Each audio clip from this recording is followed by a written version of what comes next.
Incoming transmission. Picture this. A recording studio somewhere far, far away.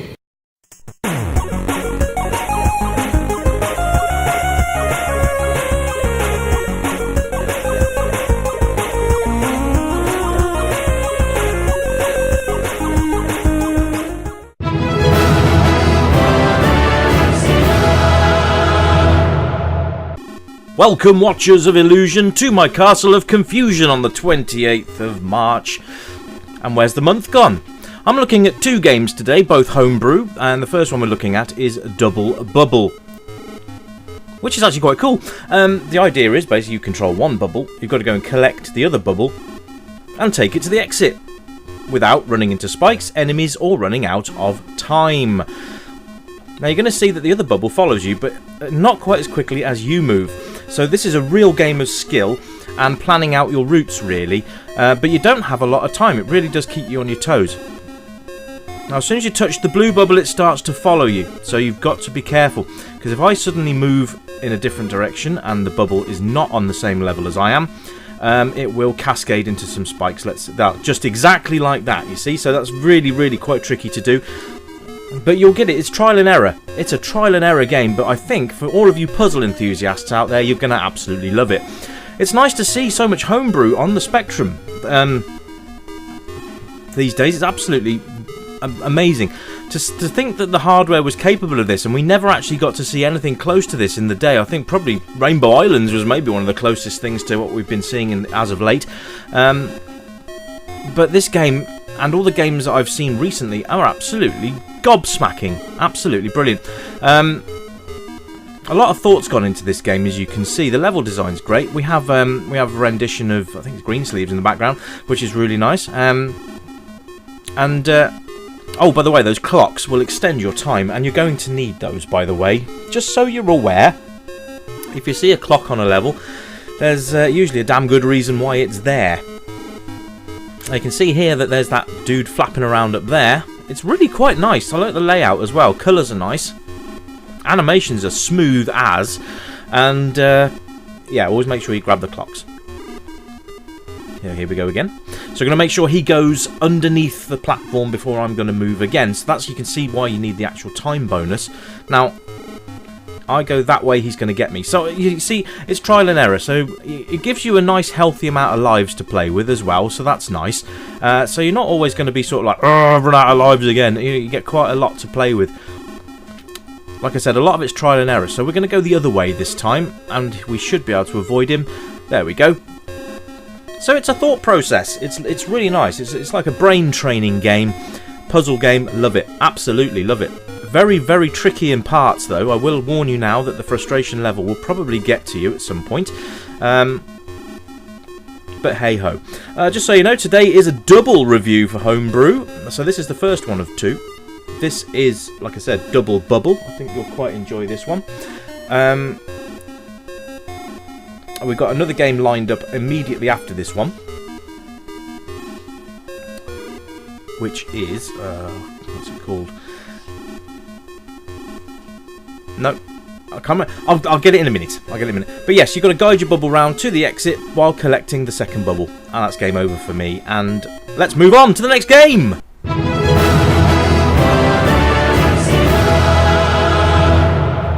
Vallation, yes, that's what it was called, and it's a kind of a nice little shoot 'em up type game, puzzle shoot 'em up. There's the keys: up, down, left, right, fire, and pause. Really quite simple. QA. OP space, which is always a nice combination. Look at this! Absolutely gorgeous. Now the idea is to get from one screen to the other without blowing yourself up like that, which was great, wasn't it? Everything except for those missiles can be shot at, so you've got to sort of coax the missile to launch, and then you can move across. Everything else can be obliterated. So let's have a look through this game. I really like the presentation on this one, and the animations are quite cutesy as well. If you notice, every time I fire, the gun barrels kind of pulsate, which is really quite nice. The colours in the screen are really nice. No clashing here, which is great.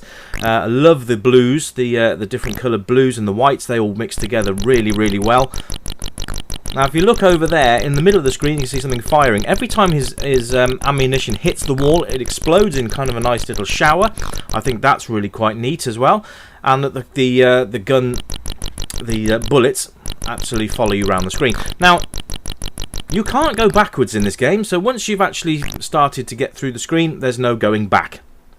So don't worry, nothing, as far as I know, nothing can hit you if you're right on the border of the screen. So once you enter a screen, if there's a bad guy coming at you, do not panic. Just be calm and shoot it. I'm sure we'll have some examples of that as we go through. But I just love this. This is really, really nice. It's almost R-Type, but with a different ship. Again, timing's everything here, and you've got to get through the barrier. Not sure why I did that, guys. Really not sure.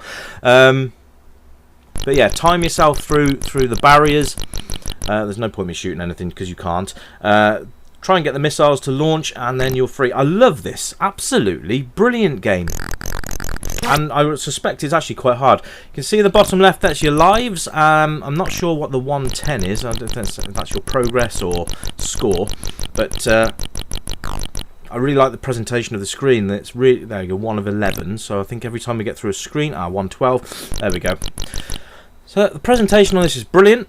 There's no in-game music, but we can forgive that because I can see where all the memory's been taken up with the presentation. The graphics are fantastic, the animations are great, gameplay's really smooth, absolutely smooth as. You can see sometimes enemies don't fire at you, but they're just there because they're in the way. Obstacles, always a good thing. When we get to the scoring at the end of this, by the way, it's for both games, so both games will have scored the same. So it'll be a combined score, but that's cool. You guys play any sort of shooty games on the Spectrum during the day? What was your favourite? Because I'd really like to know. Because I'd really like to try and do a few more sort of space shooters, even some run and gun shooters. Let me know what your favourites were. I know Midnight Resistance is high up on the list. That is on my list of things to do. So that is one of them. But what games did you play on the Spectrum that you really enjoyed in this sort of genre? I might do a shoot 'em up week at some point. Would you like to see the return of theme weeks? I do a game every day of the week. Anyway, guys, that's it from me. Look forward to your feedback, as always. You take care of each other, stay retro, and I'll see you next time. Bye for now!